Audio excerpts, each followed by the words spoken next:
Welcome back. Hope you're doing well. This session is for you.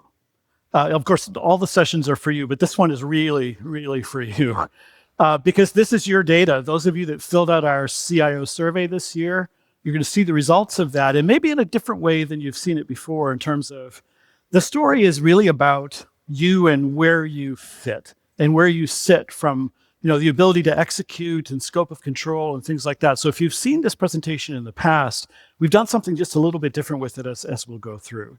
So that's the goal. 2,500 respondents to this, which makes it one of the largest, if not the largest and longest running CIO survey. And we've been doing it, of course, for multiple years, which allows us to look back. But I'm going to give you the headline. So here we go. Headline first. I had a manager once that said, get the awkward news out of the way right at the beginning. So for some of you, this may not be surprising at all, but look at the left-hand side of the screen. So we see budget and headcount. So North America relative to global is less, and none of it's big. And you take inflation into account there, and it's flat to little. And then you have the pressure of headcount against that. So really not a rise in headcount there. Things are kind of in a hold pattern. We're going to talk more about that because that's actually one of the major features of what's happening here. Okay, now within those decreasing budgets, the amount of spending is going up in some areas. That's what the center of the slide is, the top technology investment. So this is the increased investment over last year. So Gen AI, traditional AI, not surprising, these are going up. But you also have spend on security and data and analytics. Having been involved with this survey for a long time, throughout the 2010s, let's say, data spending and cyber spending flipped first and second position for most of that time. And now this has been replaced by AI, and of course you're feeling it. And so no surprise there. So you're spending more on AI while the budgets are flat to down. That has some implications. And then in terms of intent to implement, on the far right-hand side, 41% of you saying agentic AI. And hopefully this week, we're not adding to the hype on agentic AI because there's plenty of that out there you don't need anymore. It really is about clarifying what's possible, what they are, and so on. So this kind of gives you a sense of where things are. So this is the global picture looking across everybody that responded to the survey. What I want to now do is talk about you as technology leaders and how to become a better technology leader in 2026. So how do you increase your ability to execute and your influence? So maybe it's useful then to think about, well, how do you define a technology leader? So on this side, Daniel is responsible for corporate systems infrastructure, so not the whole thing. Whereas Marika has responsibility for everything. Maybe she even sets the budget for the business lines and how they use IT. So imagine yourself here, which one of these you might fit into. Let me give you another way of looking at this from a quadrant point of view. So the scope of control here is really front office, back office on the left-hand side. And then you have more open sort of facing to citizen, customer-facing things on the right-hand side. And think about where you fit into the scope of leadership. How many of these quadrants do you fit into? So the data tells us that it's a mix, obviously a mix. Some of you have responsibility for one of these quadrants. Maybe it's just the back office. Maybe you have core operations or product services. Something that's important here is the titles don't matter. The titles are really kind of all over the map here. They come and go. And so this is why we're calling this a CIO and tech leader or tech executive survey, because it incorporates all. Now, of course, you have some that are responsible for the whole thing. How many put yourself into that category? We're responsible for everything. Okay, that feels about right to me. So what we did is we took all of the respondents to this survey and placed them on a spectrum. And so you see over here on the all four quadrants, North America, about 8%, which is about what I saw when you raised your hands. About 8% are actually all four quadrants. You might call that an enterprise leader. The vast majority of you, though, are here in the center.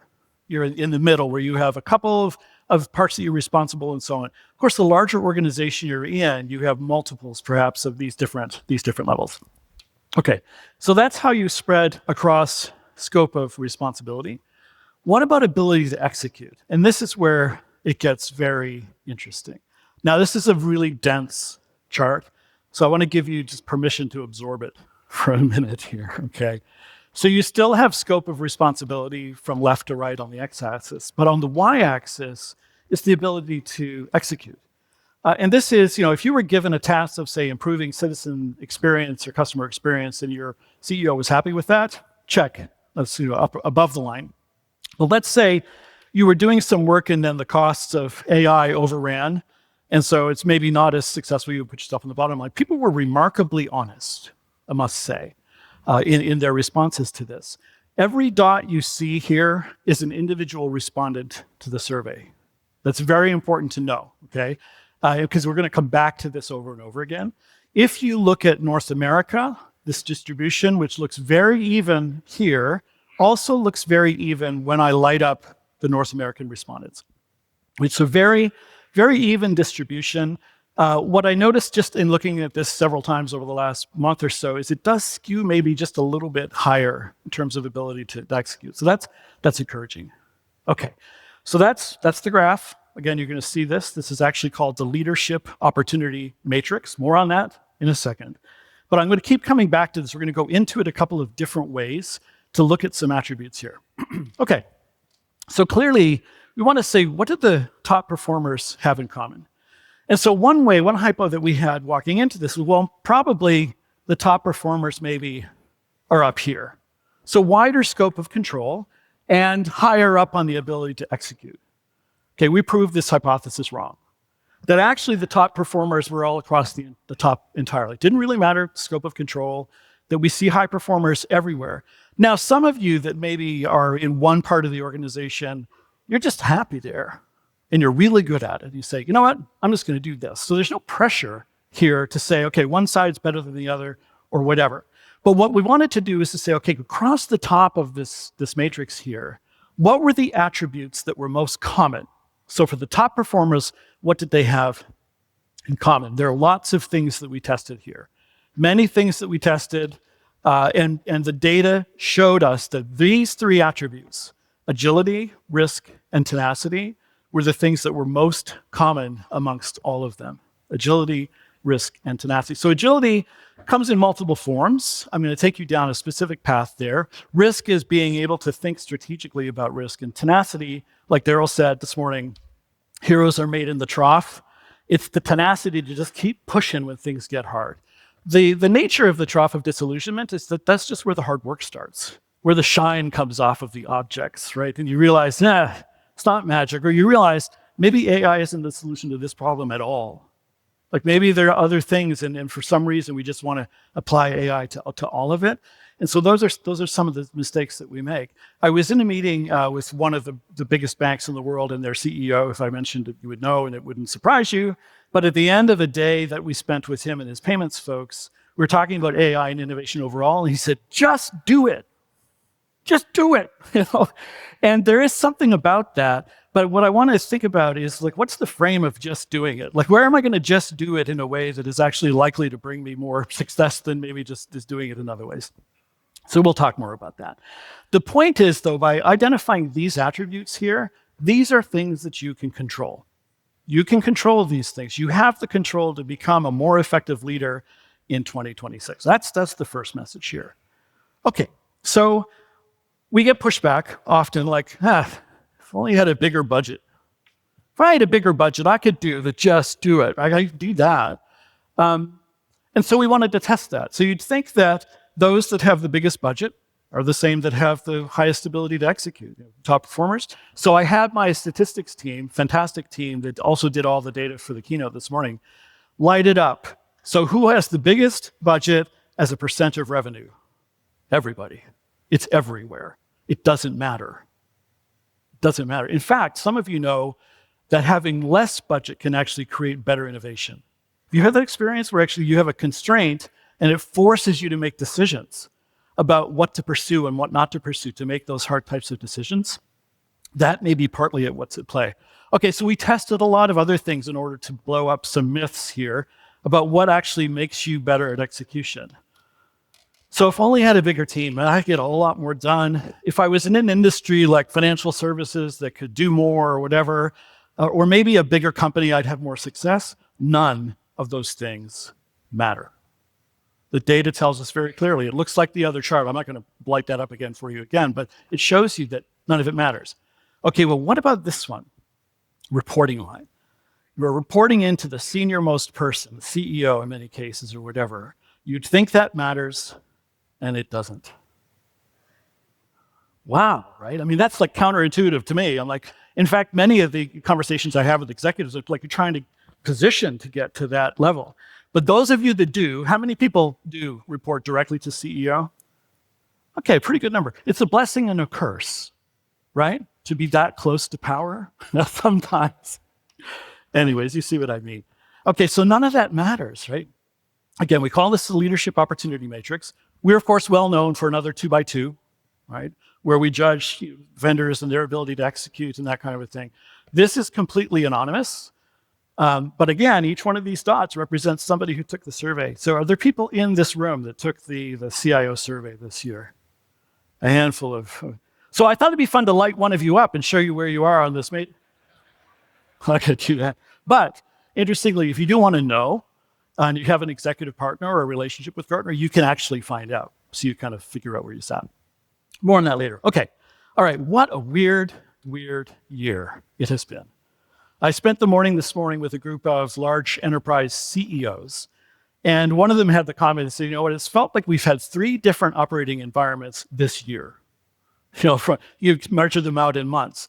And what that's led to, we asked the question, how much do you expect your current plans to change? Do you expect them to change? Globally, 94% of respondents said, yeah, we expect it to change.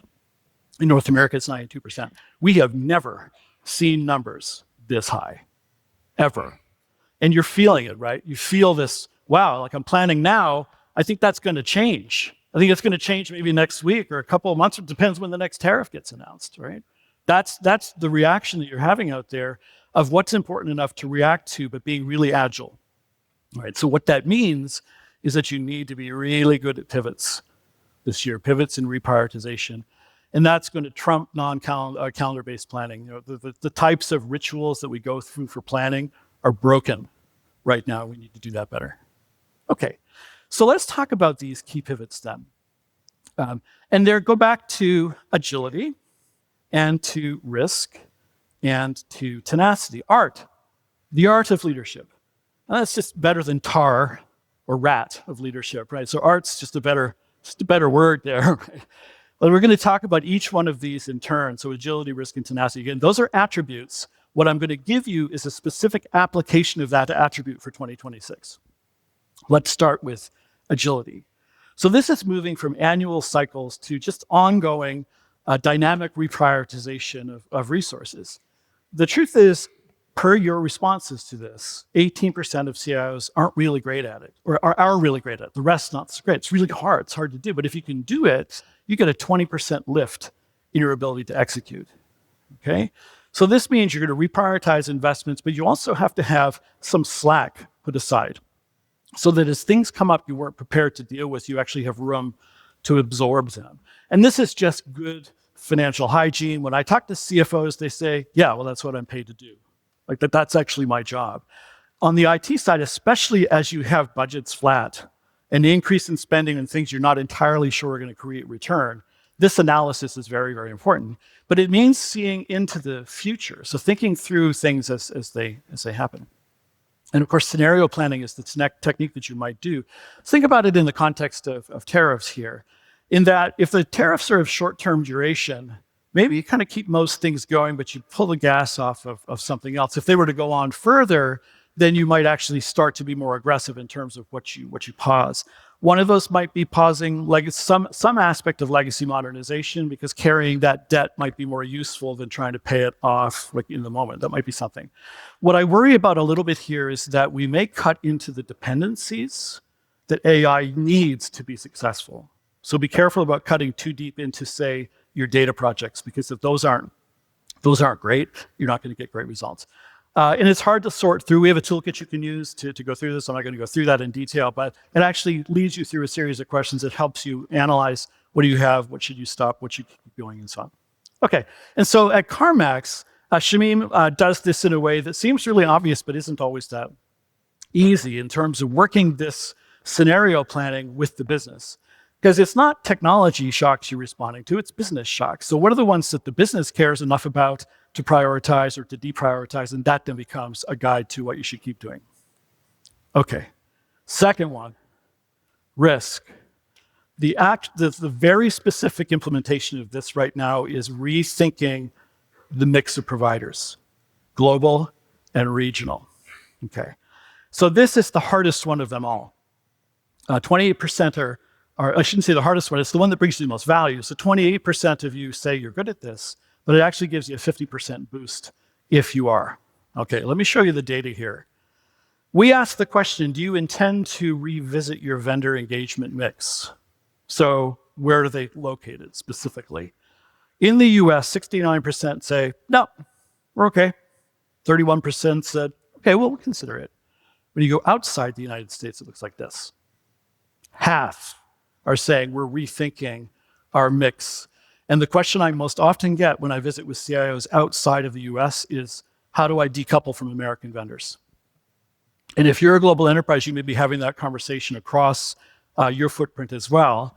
The truth is, without getting into a ton of detail about it, there's a shockwave. So think of the shockwave conversation this morning that is going and it's remixing trusted relationships and partnerships and vendor relationships and data flows and so on. This is a very real thing. I think it plays itself out over a longer period of time, but it's very much in reaction to the geopolitical pressure. And this leads then to the rise of sovereignty and the digital nation states, understanding where things come from, which we talked a lot about in the keynotes this morning, right? We predict that by 2030, 50% of countries will implement comprehensive digital sovereignty laws to protect domestic economies and culture, significantly impacting global data flows. I read that out to you because it's really important. And we are studying this very closely because it will impact how you design and who you partner with and so on.